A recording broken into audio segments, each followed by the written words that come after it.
Assalamualaikum warahmatullahi wabarakatuh.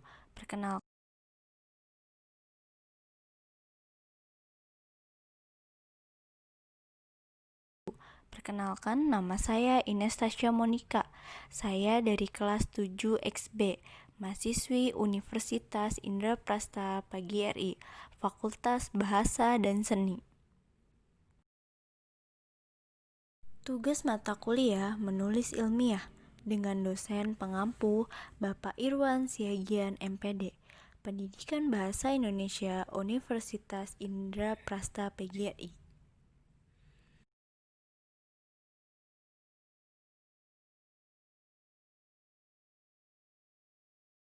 Baiklah teman-teman, pada kesempatan kali ini saya akan menjelaskan materi mengenai jenis-jenis kalimat dan kalimat efektif.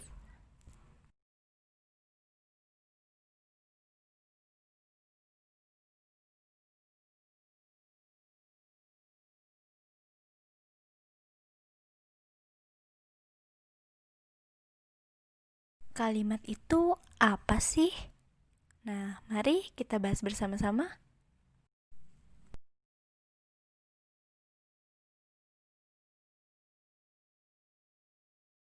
Kalimat.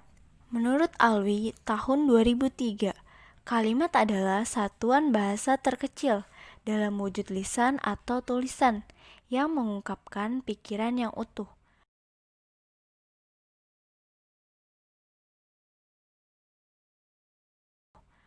Kemudian, menurut Marafat, tahun 2012, kalimat dalam bentuk tulisan, ujaran dalam bentuk lisan. Kalimat dalam bentuk tulisan memiliki kriteria yang mengikat, seperti huruf kapital atau huruf besar di awal kalimat, dan diakhiri salah satu tanda perhentian. Kalimat adalah satuan bahasa yang secara relatif dapat berdiri sendiri, yang mempunyai pola intonasi akhir, dan terdiri atas klausa. Jenis kalimat menurut fungsinya. Kalimat dalam bahasa Indonesia berdasarkan fungsinya dapat dibedakan menjadi kalimat pernyataan, kalimat perintah, dan kalimat seruan.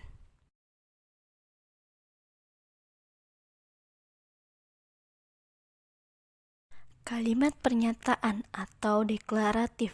Kalimat berita adalah kalimat yang dipakai untuk menyatakan suatu berita. Ciri-ciri kalimat berita yaitu bersifat bebas, boleh langsung atau tak langsung, aktif atau pasif, tunggal atau menjemuk, berintonasi menurun, dan kalimatnya diakhiri tanda titik. Kalimat deklaratif berisi pernyataan sesuatu dengan lengkap untuk menyampaikan informasi kepada lawan komunikasinya. Contoh, Menteri Tenaga Kerja mengadakan kunjungan ke beberapa pabrik baja di Surabaya.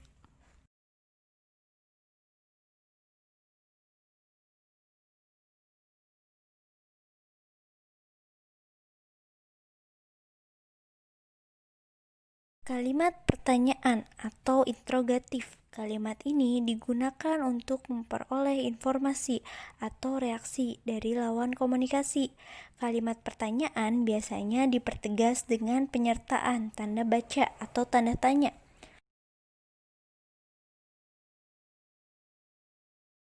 Contohnya, kapan saudara lulus sarjana? Lalu contoh yang kedua, mengapa dia selalu bersikap tidak sopan?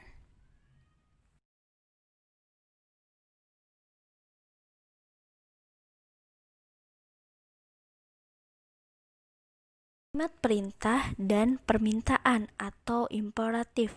Kalimat ini digunakan jika pemakaiannya menyuruh atau melarang untuk berbuat sesuatu. Kalimat perintah dan permintaan ini secara umum dipertegas dengan menyertakan tanda baca atau tanda seru. Contohnya, maukah kamu disuruh mengerjakan laporan itu? Lalu yang kedua, tolong selesaikan tugas membuat makalah itu lebih dahulu.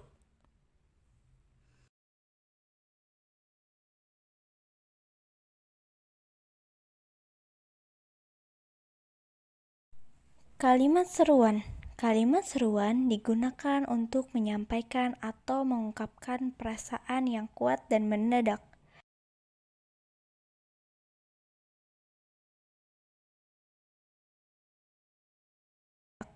Contohnya, hebat, ternyata dia bisa.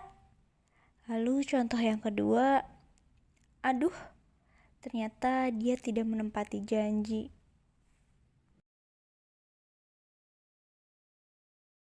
Pengertian kalimat efektif. Menurut Nazar tahun 2004, kalimat dengan penggunaan jumlah kata yang sedikit dapat mengungkapkan gagasan yang padat dan tepat tanpa terjadinya pelanggaran terhadap kaidah setiap unsur dan aspek bahasa.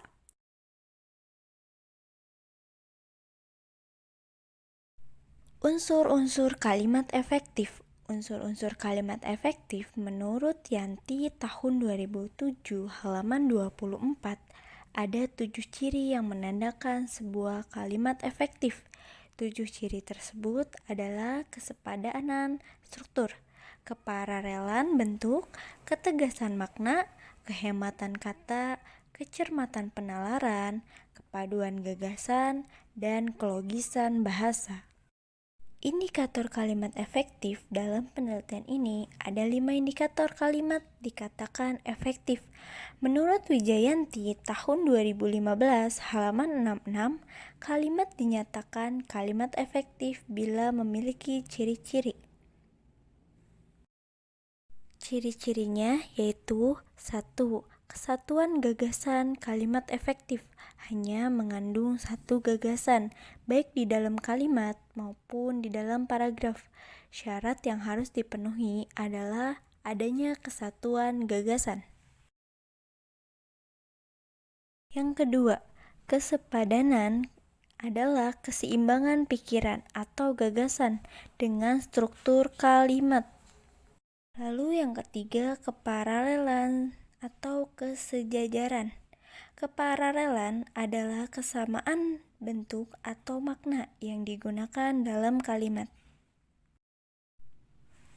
Contoh kepararelan. Atika memetiki setangkai bunga, tidak paralel makna. Kalimat tersebut tidak memiliki kepararelan bentuk karena bila digunakan kata memetiki berarti bukan hanya setangkai, namun memiliki makna jamak. Seharusnya yaitu memetik.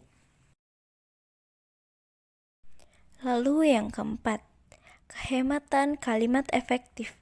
Bercirikan tidak menggunakan kata-kata yang tidak diperlukan. Cara untuk menghemat kata adalah dengan tidak mengulang subjek, tidak memakai bentuk superordinat, tidak menggunakan kata bersinonim, dan tidak menjamakan kata-kata yang sudah menggunakan bentuk jamak. Contoh kehematan kalimat. Belajar adalah merupakan tanggung jawab mahasiswa. Pemakaian kata adalah merupakan memiliki kalimat yang sama.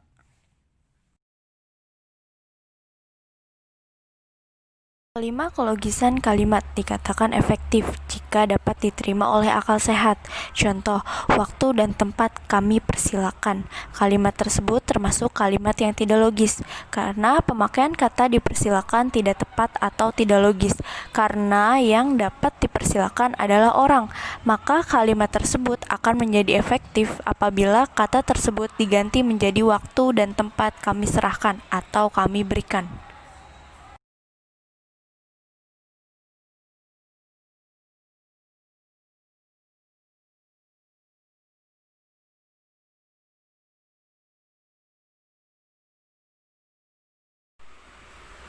Sekian penjelasan saya mengenai materi, jenis-jenis kalimat, dan kalimat efektif. Semoga dapat bermanfaat, terutama untuk saya sendiri dan teman-teman. Jika ada salah kata dan tulisan, mohon dimaafkan. Terima kasih sudah menonton video ini. Kurang lebihnya mohon maaf. Wabillahi taufiq wal hidayah. Wassalamualaikum warahmatullahi wabarakatuh.